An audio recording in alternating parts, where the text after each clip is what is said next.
nuestro desempeño en cambiar, en crecer en nuestra santidad, no nos gana el favor con Dios, entonces ¿para qué hacerlo? ¿Para qué hacerlo, hermanos? Para la gloria de Dios. Amén. Para que toda corona sea echada en los pies de Cristo, porque Cristo, ¿verdad? Él es el autor de nuestra fe y el que perfecciona nuestra fe.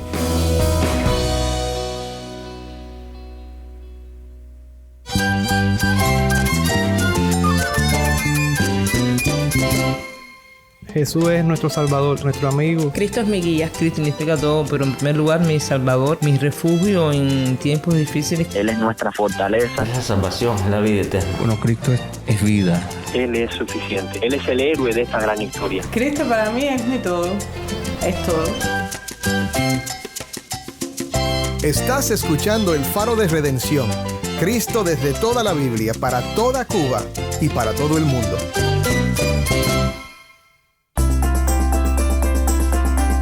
Hola, soy el pastor Dani Rojas, el director y locutor del Faro de Redención. Gracias por acompañarme hoy.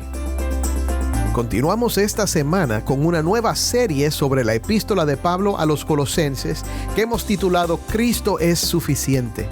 Esta semana nos acompañan los hermanos David Menéndez, José Prado y Jason Arévalo para una semana llena de conversaciones sobre nuestro tema favorito en el Faro. Cristo exaltado y proclamado como quien es en realidad, el Señor Supremo y Salvador de todos los que ponen su fe en Él. Y hoy vamos a estudiar juntos Colosenses 3 del 1 al 17. Ciertamente no podemos llegar por nuestra obediencia, pero Cristo llegó por la suya, a la diestra del Padre, a la herencia eterna. Y ahora la obediencia es parte de esa recompensa. Parte de la vida nueva, es parte de la gloria del reino de Dios, que es un reino de justicia, y por ende comenzamos a manifestar, a caminar y a ser transformados en esa obediencia. Si tienes una Biblia, busca Colosenses 3 del 1 al 17 y quédate conmigo para ver a Cristo en su palabra.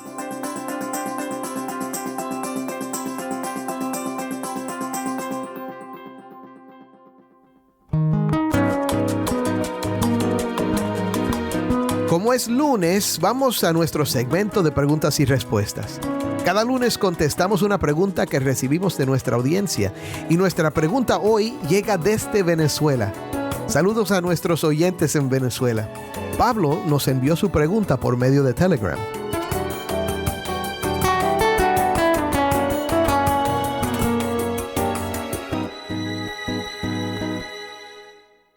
Buen y bendecido día, hermano Dani. Mi pregunta es, ¿por qué Cristo es rey y sacerdote en el orden de Melquisedec? ¿Quién era Melquisedec y por qué era rey y sacerdote? Gracias, Pablo. Me encantan preguntas como estas porque nos sirven para profundizar en las riquezas de las Escrituras. Pablo, intentaré dar una respuesta concisa. Melquisedec fue un rey y sacerdote en la ciudad de Salem, que más tarde se conoció como Jerusalén. Leemos su historia en Génesis 14, donde lo vemos visitando a Abraham después de su victoria sobre unos reyes. Todo lo que sabemos de él es su nombre, la ciudad que gobernaba y que compartió pan y vino con Abraham, quien le dio un diezmo después. La Biblia no menciona a Melquisedec hasta que el rey David dio una profecía acerca del Mesías en el Salmo 110, versículo 4, diciendo que el Señor lo establecería como sacerdote para siempre según el orden de Melquisedec. Esta profecía luego se menciona en la carta a los Hebreos, donde el tema central es la superioridad de Cristo. En Hebreos vemos que Melquisedec es un tipo de Cristo, una prefiguración. Jesús es un sacerdote según el orden de Melquisedec porque comparte características como ser rey de justicia, rey de paz y carecer de principio y fin. Y estas características, que eran solo superficiales o simbólicas en Melquisedec, apuntan a cosas que son completamente ciertas en Cristo. Cristo es la realidad de la cual Melquisedec es solo la sombra. Además, el autor de Hebreos indica que dado que Abraham, el antepasado de los sacerdotes judíos, dio un diezmo a Melquisedec, entonces el sacerdocio de Cristo es superior al sacerdocio de Israel. Otra vez, la idea principal de Hebreos es la superioridad de Cristo sobre todo, y no hay nadie como Él. Eso es lo que significa Melquisedec y Cristo como un sacerdote según el orden de Melquisedec. Ahora, para una respuesta más detallada, hablamos de Melquisedec en 2 episodios el año pasado, y estos se pueden oír en nuestro grupo de Telegram o en cualquier aplicación de podcasts. Solo tienes que buscar la 3ª semana de la serie Suprema Majestad, Cristo Desvelado, y los episodios Melquisedec y Cristo, que salieron al aire lunes y martes 2 y 3 de octubre del 2023. Y también los puedes buscar en el sitio web de Radio Transmundial, twr360.org. El lunes que viene contestaremos otra pregunta. Si tienes algo que quieres saber acerca de la Biblia, la teología o la vida cristiana, puedes enviar tu pregunta por Instagram, Facebook o nuestro canal de Telegram, y también por WhatsApp al número 1-909-237-8762.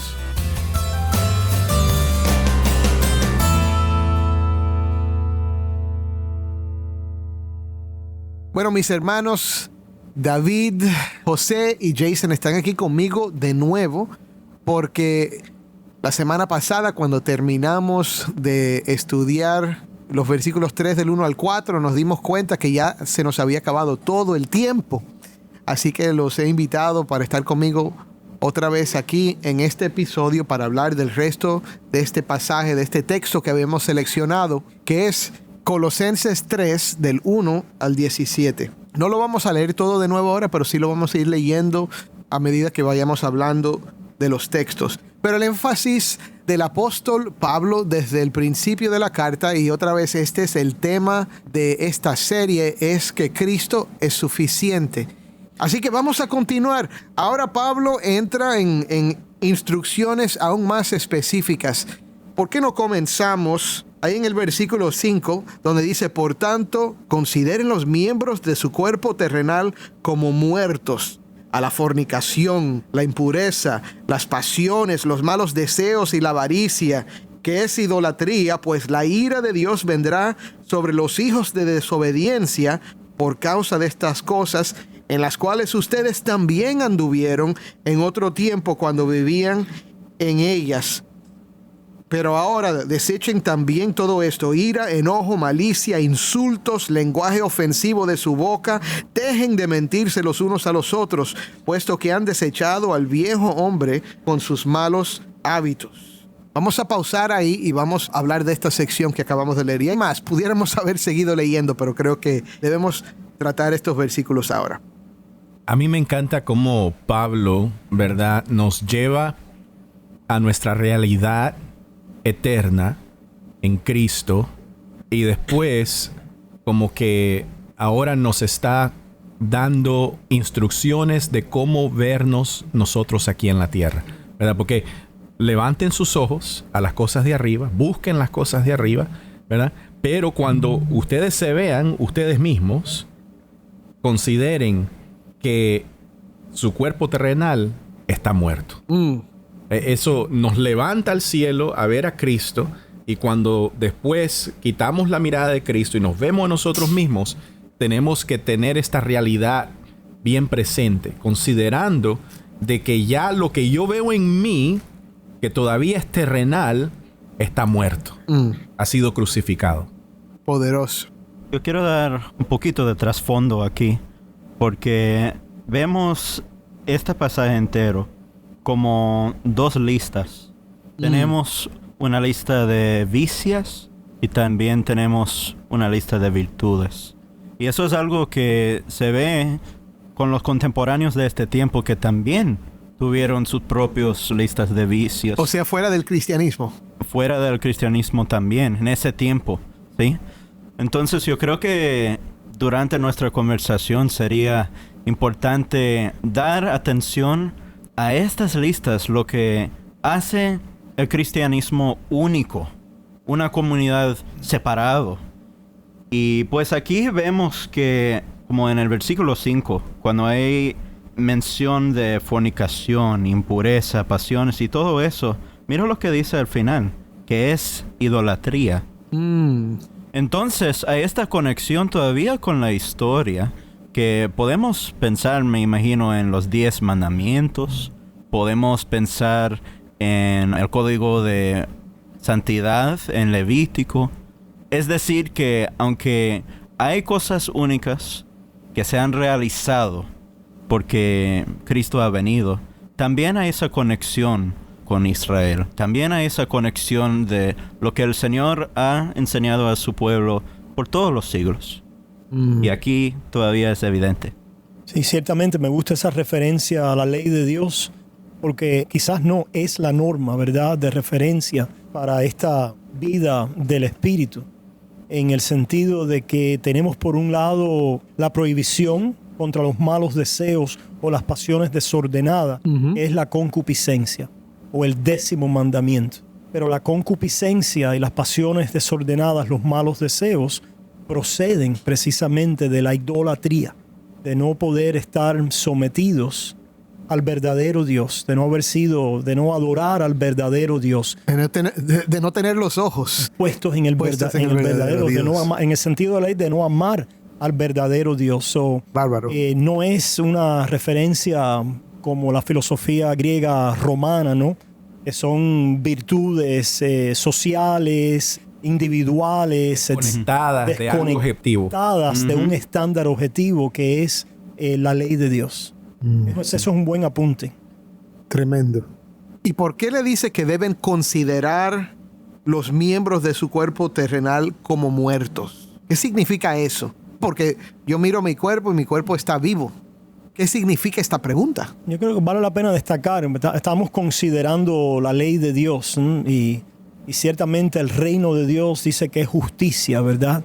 Y Él establecería ese reino y ese imperio eterno en juicio y en justicia.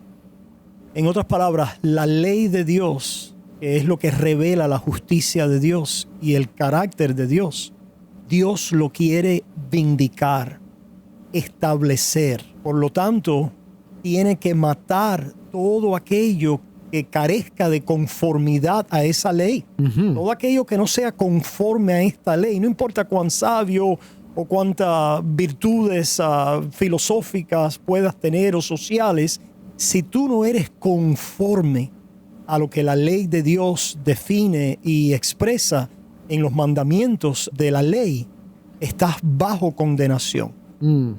Y es por eso entonces que Cristo tiene que morir. Es decir, yo creo que Pablo, el Espíritu a través de Pablo, está transformando esta idea de virtudes y vicios. Que si tenemos por la meta Cristo, y que ese es el estándar. Sí. Que Cristo es el estándar. Claro. ¿Cómo llegamos a eso? Ciertamente, no puede ser una transformación moral porque nadie se ha sometido a la ley de Dios en el sentido de poder cumplirla a cabalidad, de poder hacer, obedecer y tener la virtud que esa ley norma. Por lo tanto, todos estamos destituidos de la gloria de Dios. Pero vemos a Jesús. Jesús, que es aquel que fue justo, sin pecado, y establece y vindica la justicia de Dios, ambos en precepto, naciendo bajo la ley, en carne, cumpliendo todas las normas de esa ley, en amor, en obediencia al Padre y en penalidad. Es la paga de aquel que quebrante esa ley, es la muerte. Pues el Señor entonces así, Dios así en Cristo Jesús, satisface la justicia. Amén. Se revela como el justo. Dios quiere revelarse justo. Pero entonces revela la justicia de Dios aparte de la ley. La ley no puede ser el medio para justificarnos porque no podemos obedecerla. A ese nivel. Nos quedamos cortos de ella. Pero ahora en Cristo Jesús, a través de la fe, somos justificados, ¿verdad? Con el veredicto de la justicia de Dios que Cristo Jesús alcanzó por nosotros. Una vez más el eco allá del apóstol Pedro, ¿verdad? La fe preciosa que hemos alcanzado por la justicia de nuestro Dios y Salvador Jesucristo. Él obtuvo y obró la justicia de Dios. Por lo tanto, ahora nos quiere comunicar esta vida, pero ya no viene por el medio de la ley, sino viene a través de la unión, la comunión, a través de la fe por gracia en Cristo Jesús. Entonces tengo una pregunta para nosotros y me imagino que hay algunos escuchando que tienen esta pregunta también. Entonces, ¿qué propósito hay? ¿O qué función hay? ¿O qué valor hay que tenemos obediencia, que buscamos obediencia? Porque todo este pasaje son muchos imperativos. Pero yo creo que hay, cuando estamos leyendo, nos enseña que hay un propósito, un valor a la obediencia. Si no es para llegar, si no es para transformarnos a llegar a este lugar que ahora el Padre nos va a aceptar, entonces, ¿por qué hacerlo? Ciertamente no podemos llegar por nuestra obediencia, pero Cristo llegó por la suya, a la diestra del Padre, a la herencia eterna. Y ahora la obediencia es parte de esa recompensa.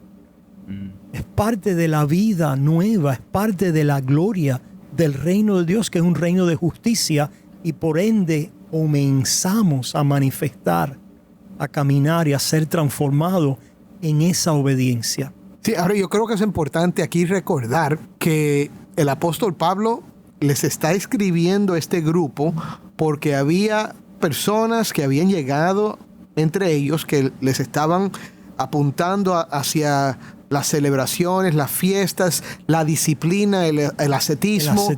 Y en otras palabras, les estaban diciendo, hay cosas que les faltan, hay cosas que tienen que hacer que si no las hacen, no están bien con Dios. Sí. Si no hacen estas cosas, no son cristianos verdaderos. Y Pablo ha escrito esta carta para decirle, no, Cristo es suficiente.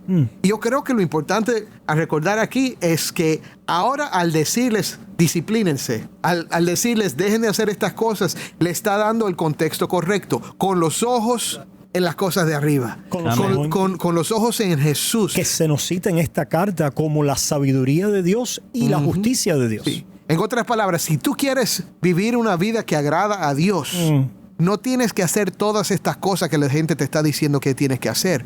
Mira a Jesús y vive entonces conforme a la ley de Dios, con amor a Dios, descansando en lo que Cristo ha hecho por ti. Porque ya estás bautizado, ya has creído, ya has confesado públicamente tu fe en Cristo Jesús. Ahora vive de esta manera, no para que Dios te acepte, sino porque estás caminando con los ojos fijos en el que te salvó. Amén. Ay, esa es la idea. Yo veo aquí esta instrucción que muchas veces he oído predicadores que toman a esto como la oportunidad para sacar el látigo de la Biblia y decirle a los miembros, ahora ajustense, vivan de esta manera, porque mire, la ira de Dios viene contra los que practican tales cosas y ustedes no deben ser así. Si eres así, te vas para el infierno.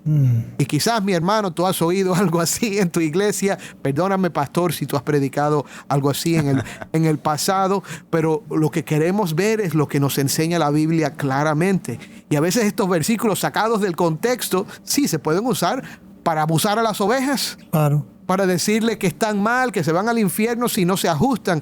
Y lo que el Señor está diciendo es, no, ya Cristo te salvó. Si estás con Él y sabemos que estás con Él, si estás muerto y sabemos que ya estás muerto, entonces, bueno, pon tus ojos ahí y vive con gratitud, transformando tu vida, considerando ese cuerpo muerto. ¿Por qué? Porque en realidad ya está muerto, aunque todavía no. Bueno, pero sí. Cuando hablamos del hombre antiguo, la vida terrenal, es la referencia a la carne, al hombre adámico. Es la referencia a quienes éramos antes de nacer de nuevo. Y ese hombre natural, adámico, nuestra carne, nuestros miembros, ¿verdad? Tienen esos remanentes, ¿verdad? Y podemos vivir, si perdemos de vista a Cristo y no buscamos, y no miramos, y no permanecemos en Él, hay un llamado a una nueva vida. Es la vida del Espíritu. Esa vida es la vida que refleja el carácter de Dios y es conforme a los mandamientos de su ley, que se resumen en amar a Dios y amar al prójimo. Amén. Esa nueva vida está escrita ahora en el corazón del creyente. Como dice, la ley ha sido escrita en el corazón del Hijo de Dios.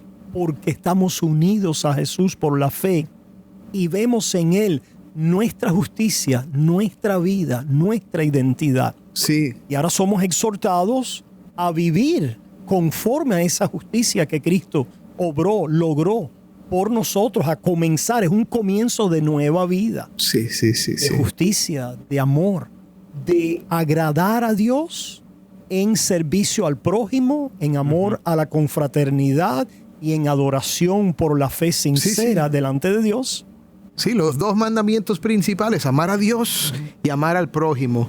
Ahora, vamos a seguir avanzando. En el versículo 9, leímos hasta ahí, pero vamos a leerlo de ahí, del 9 al 10, bien brevemente. Dejen de mentirse los unos a los otros, puesto que han desechado al viejo hombre con sus malos hábitos y se han vestido del nuevo hombre, el cual se va renovando hacia un verdadero conocimiento conforme a la imagen de aquel que lo creó. ¿Qué significa eso?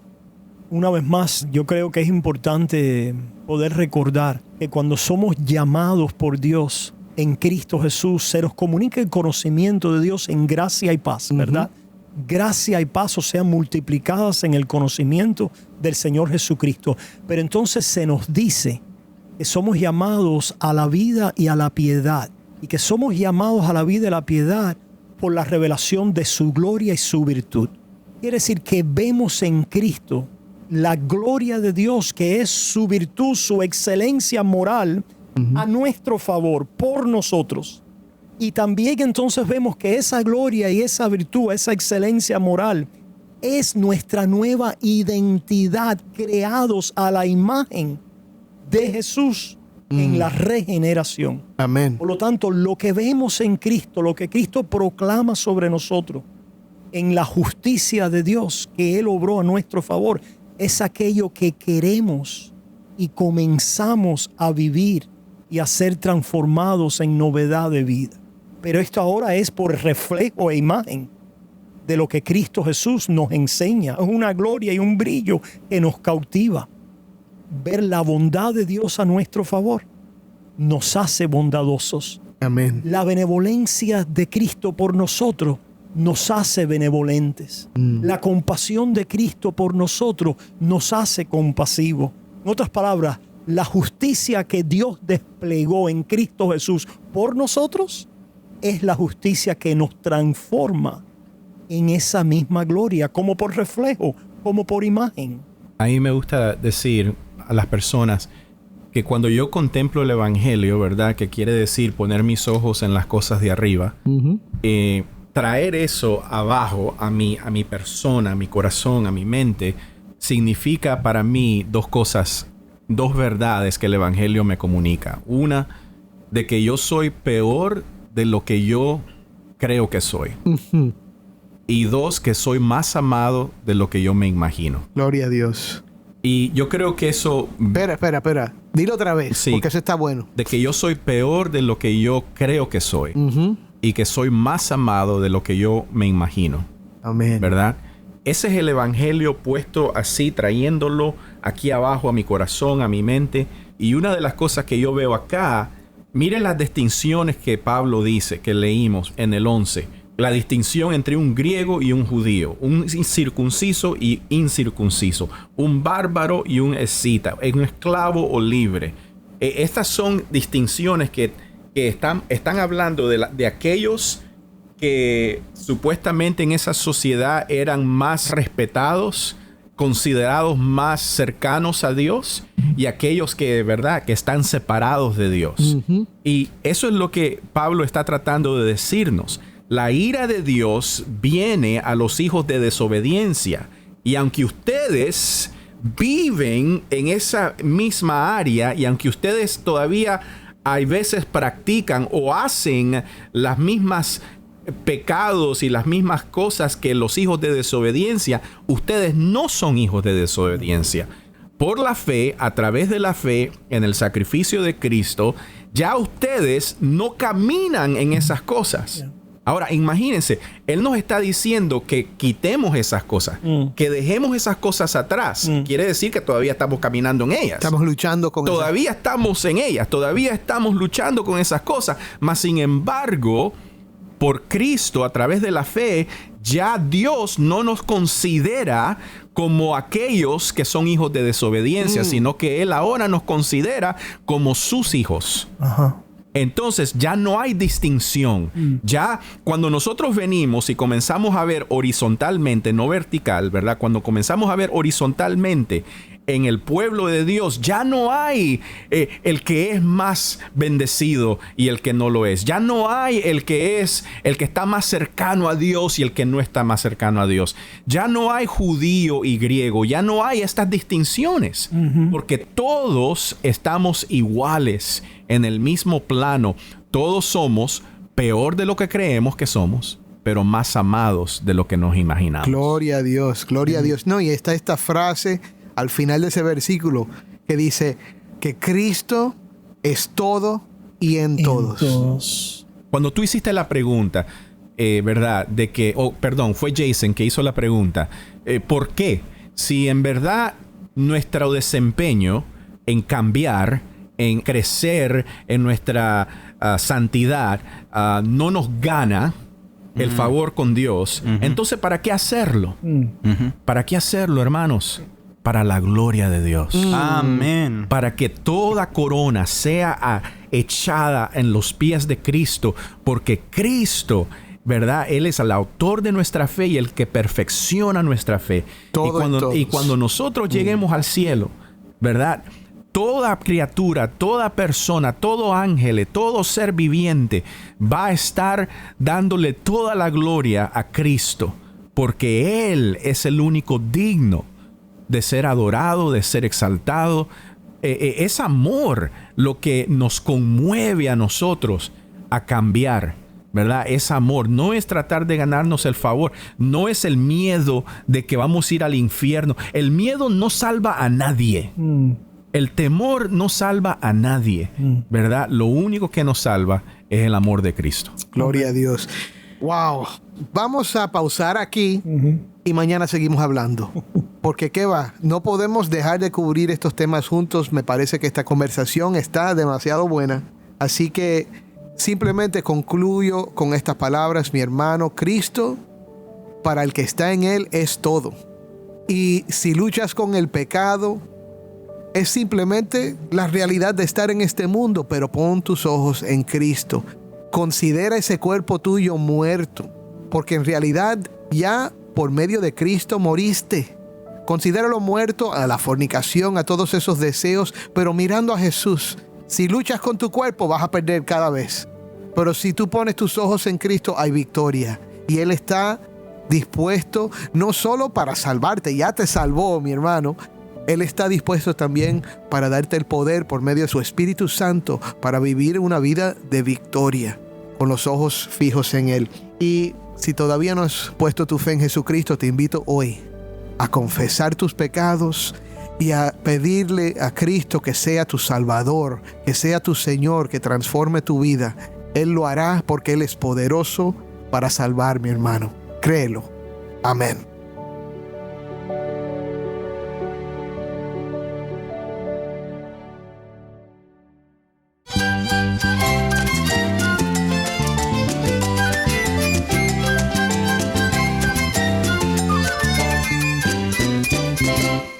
Soy el pastor Dani Rojas. Te invito a que me acompañes mañana en esta serie Cristo es suficiente. El faro de redención. Cristo desde toda la Biblia, para toda Cuba y para todo el mundo.